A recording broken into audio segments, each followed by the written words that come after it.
Hello everyone, welcome to our channel DRX Deepak pharma. दोस्तों, जैसे कि हमारे चैनल पे 2 मार्क्स के most important question with solution upload हो रहे हैं, तो वैसे ही मैं new video pathophysiology with solution आज के वीडियो में करवाऊंगा। तो बी फार्मेसी सेकेंड सेमेस्टर के स्टूडेंट है तो ये वीडियो आपके लिए बहुत ही इंपॉर्टेंट है।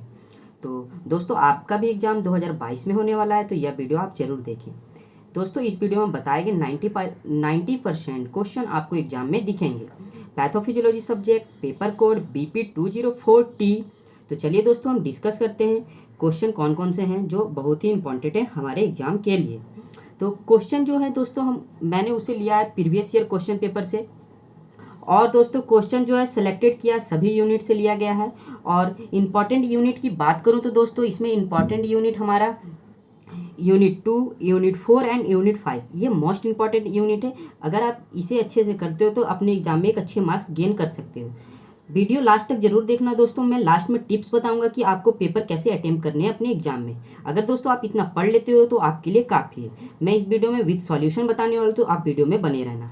तो अब मैं बताने वाला दोस्तों क्वेश्चन। Define atrophy. एट्रोफी होता क्या है? Atrophy means decrease in size of a body part, cell, organ और अदर टिश्यू। तो एट्रोफी मतलब ये होता है दोस्तों कि जो डिक्रीज हो जाता है सेल ऑफ, जो हमारा सेल का साइज है उसमें डिक्रीज हो जाता है ऑर्गन और टिश्यू का, तो उसी को हम एट्रोफी बोलते हैं। नेक्स्ट क्वेश्चन की बात करें तो डिफाइन हाइपरप्लेशिया। हाइपरप्लेशिया मीन्स दोस्तों इंक्रीज। यहाँ पे क्या हो रहा है? इंक्रीज हो रहा है। तो हमारा क्या होता है? नंबर ऑफ सेल है, यहाँ पे इंक्रीज हो जाता है ऑर्गन और टिश्यू। यहाँ पे साइज डिक्रीज हो रहा था दोस्तों, यहाँ पे हमारा नंबर इंक्रीज हो रहा है, नंबर ऑफ सेल इंक्रीज हो रहा है। नेक्स्ट क्वेश्चन की बात करें दोस्तों, question number 3 define cellular adaptation. ये क्वेश्चन काफी इंपॉर्टेंट है दोस्तों, बहुत बार एग्जाम में पूछा गया है। Adaptation are reversible changes in size, number, metabolic activity or function of the cell in response to change in their environment। तो एडेप्टेशन क्या होता है? अडेप्ट करना, किसी भी कंडीशन में अडेप्ट करना। तो यहाँ पे क्या बोला जा रहा है कि जो रिवर्सिबल चेंज हो रहा है साइज, नंबर और metabolic activity, function of cell जो रिस्पॉन्स कर रहा है, चेंज हो जा रहा है इन्वायरमेंट के साथ। जैसे हाइपरप्लेशिया जहाँ पे इंक्रीज होता है नंबर ऑफ सेल, हाइपरट्रोफी जहाँ पे इंक्रीज हो रहा है साइज ऑफ सेल, एट्रोफी जहाँ पे हमारा डिक्रीज हो रहा है साइज ऑफ सेल, मेटाप्लेसिया जहाँ पे रिप्लेसमेंट हो रहा है, जो हमारा सेल का ना यहाँ पे रिप्लेसमेंट हो जाता है दोस्तों। डायस्प्लेसिया क्या होता है दोस्तों? यहाँ पे abnormal proliferation of the cell like cancer, मतलब यहाँ पे एबनॉर्मल ग्रोथ होता था, जैसे like an example cancer. Next question की बात करें तो दोस्तों, question number 4 what are intracellular accumulation. Intracellular मतलब इंट्रा मीन्स इनसाइड, सेलुलर मतलब सेल, एक्यूमुलेशन मतलब गैदर मतलब इकट्ठा होना दोस्तों। तो चलिए दोस्तों इसके बारे में समझते हैं। Intracellular accumulation is the process of accumulation of any substance in abnormal amount of inside the cell, जो हमारे सेल में एबनॉर्मल अमाउंट में आ जाते हैं। Which is may be harmful, वो हार्मफुल हो सकते हैं, मे बी कॉज ये क्या करते हैं? सेल इंजरी भी कॉज कर सकते हैं। Like an example accumulation of fat in the liver, जैसे हमारा फैट इकट्ठा हो जाता है लीवर में, जैसे वो प्रॉब्लम करता है, हार्म करता है हमारे बॉडी के लिए, तो इसी को इंट्रासेलुलर एक्यूमुलेशन कहते हैं। Define acidosis. तो ये भी काफी इंपॉर्टेंट दोस्तों 2 मार्क्स के लिए। तो acidosis is a condition involving accumulation of acid which cause the body fluid pH to become more acidic compared to normal pH of 7.4। तो दोस्तों इसमें क्या होता है? एसिडिक की मात्रा ज़्यादा हो जाती है हमारे बॉडी में, तो जो हमारा pH नॉर्मल pH वैल्यू उससे ज़्यादा हमारे बॉडी में हो जाता है एसिडिक, मोर एसिडिक हो जाता है compare to normal pH value. Question number 6 name clinical sign of inflammation. आपको एक क्लिनिकल साइन बताना है इन्फ्लामेशन का, तो क्या क्या होगा? रूबर, रूबर मतलब रेडनेस, कलर मतलब हीट, ट्यूमर मतलब स्वेलिंग, डॉलर मतलब pain. Question number 7 write role of inflammation. दोस्तों ये भी काफ़ी इंपॉर्टेंट है 2 मार्क्स के लिए। तो आपको रोल बताना है कि इन्फ्लामेशन का रोल क्या होता है हमारे बॉडी में। Role of inflammation is to eliminate the initial cause of cell injury, clear out necrotic cell and tissue and initiate tissue repair. क्या होता है दोस्तों? जो इनिशियल कॉज होता है हमारा सेल इंजरी, वो क्लियर आउट मतलब बाहर निकाल देता है, जैसे narcotic cell and tissue and initiate tissue repair. It speed up the healing process. इसका जो स्पीड है दोस्तों ये किस पे डिपेंड करता है? हमारे हीलिंग प्रोसेस पे डिपेंड करता है। जो इसका inflammation is a good because it protects the body. Inflammation क्या होता है? गुड होता है, जो हमारे बॉडी को प्रोटेक्ट करता है। Question number 8, list the factor affecting wound healing. तो वुड हीलिंग के आपको फैक्टर बताने हैं, जैसे oxygenation, infection, age, stress, diabetes, obesity, alcoholism और स्मोकिंग। तो ये सब दोस्तों वुड हीलिंग के फैक्टर अफेक्टिंग है, तो आप देख सकते हो। अब नेक्स्ट क्वेश्चन की बात करें दोस्तों, question number 9, describe myocardial infraction in brief. आपको ब्रीफ में बताना है मायोकार्डियल इंफ्रैक्शन होता क्या। तो दोस्तों हम मायोकार्डियल इंफ्रैक्शन को हार्ट अटैक भी बोलते हैं। Myocardial infraction is a condition, एक तरह का ऐसा कंडीशन जो कॉज करता है bye reduce blood flow in the heart. हमारे जो हार्ट में ब्लड फ्लो वो रिड्यूस हो जाता है due to arteriosclerosis and occlusion of any artery by any thrombus. तो दोस्तों क्या होता है यहाँ पे देखिए, आर्थरोक्लोरोसिस क्या है, यहाँ पे नैरो हो जाता है आर्टरी और यहाँ पे प्लेग फॉर्मेशन हो जाता है, मतलब फैट डिपॉजिट हो जाता है। और थ्रोम्बस क्या है दोस्तों, थ्रोम्बस मतलब होता है धब्बा, जैसे यहाँ पे ब्लड क्लॉट हो गया तो ब्लड यहाँ पे सप्लाई नहीं हो पाता, तो इसलिए मायोकार्डियल इंफ्रैक्शन होता है। It is also known as heart attack, इसको हम हार्ट अटैक भी बोलते हैं दोस्तों।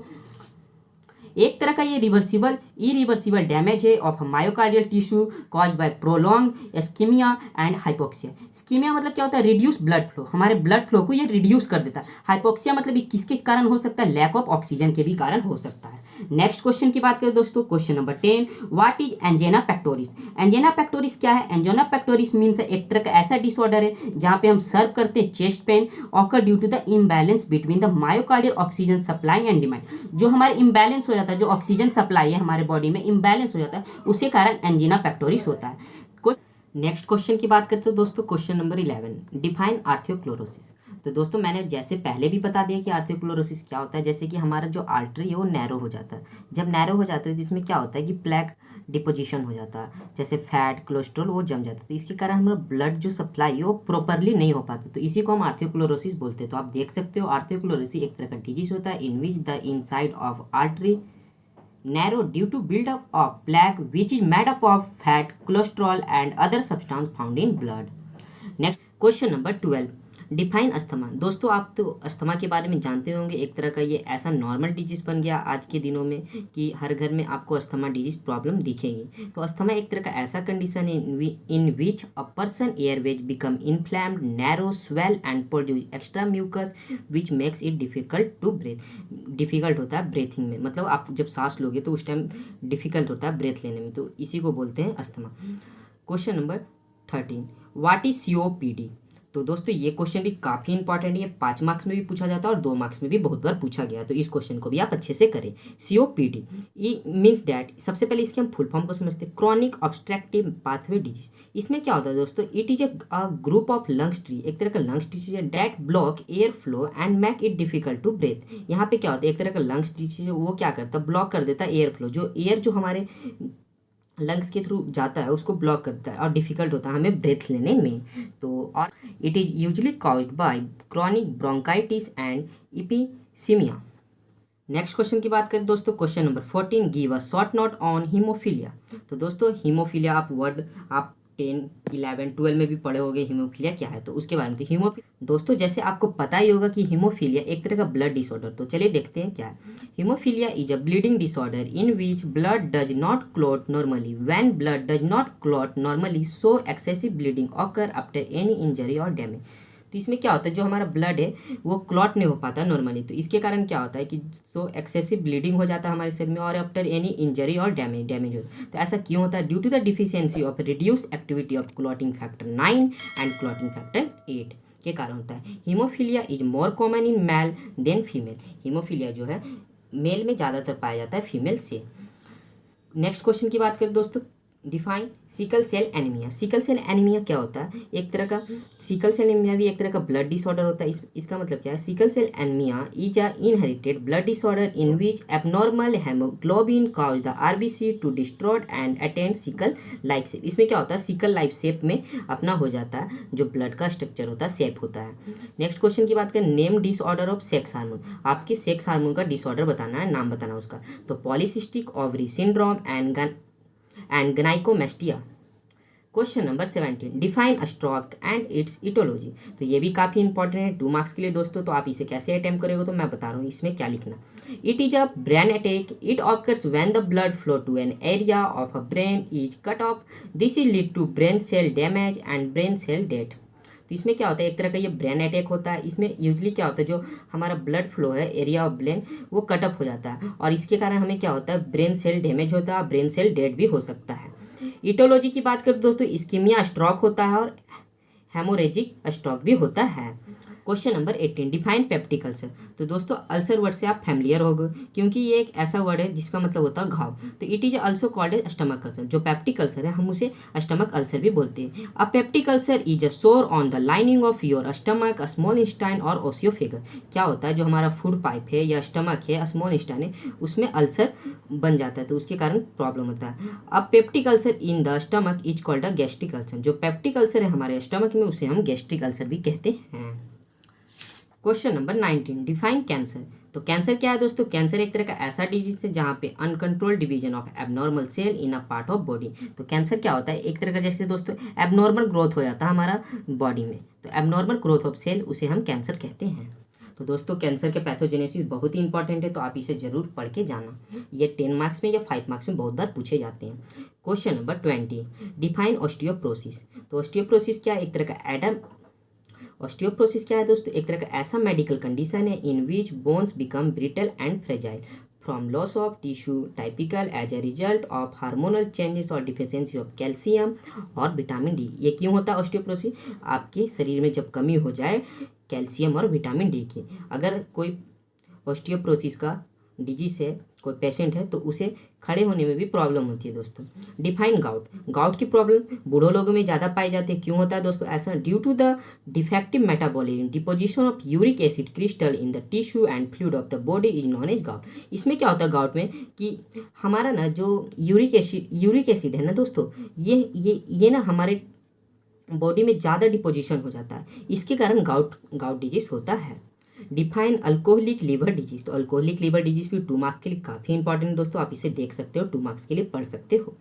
Alcoholic liver disease is damage to the liver and its function due to alcohol abuse. तो अल्कोहलिक लीवर डिजीज क्या करता है, ये डैमेज करता है हमारे लीवर को और इसका फंक्शन है कि अल्कोहल अब्यूज, ज़्यादातर अल्कोहल जो यूज करते हैं उसके लिए। सिर्फ इसके कुछ सिम्टम्स की बात करें तो दोस्तों सिम्टम्स क्या है अल्कोहल रिलेटेड लिवर डिजीज की, तो ये feeling sick, weight loss, vomiting blood और passing blood in your stool, stool के थ्रू भी पास होता है ब्लड, लॉस ऑफ एपेटी, मतलब भूख भी नहीं लगता है दोस्तों इसमें।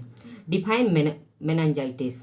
Define meningitis. तो मेनिंजाइटिस एक तरह का इन्फेक्शन डिजीज होता है in which inflammation of meninges. इसमें क्या होता है, इन्फ्लामेशन होता है। कहाँ पे दोस्तों इन्फ्लामेशन होता है, मेनिंजिस। मेनिंजिस क्या है, ये हमारे ब्रेन और स्पाइनल कोड को कवर करके रहता है। तो it can be cause by bacteria से भी हो सकता है दोस्तों, वायरस, फंगी और पैरासाइट से भी हो सकता है।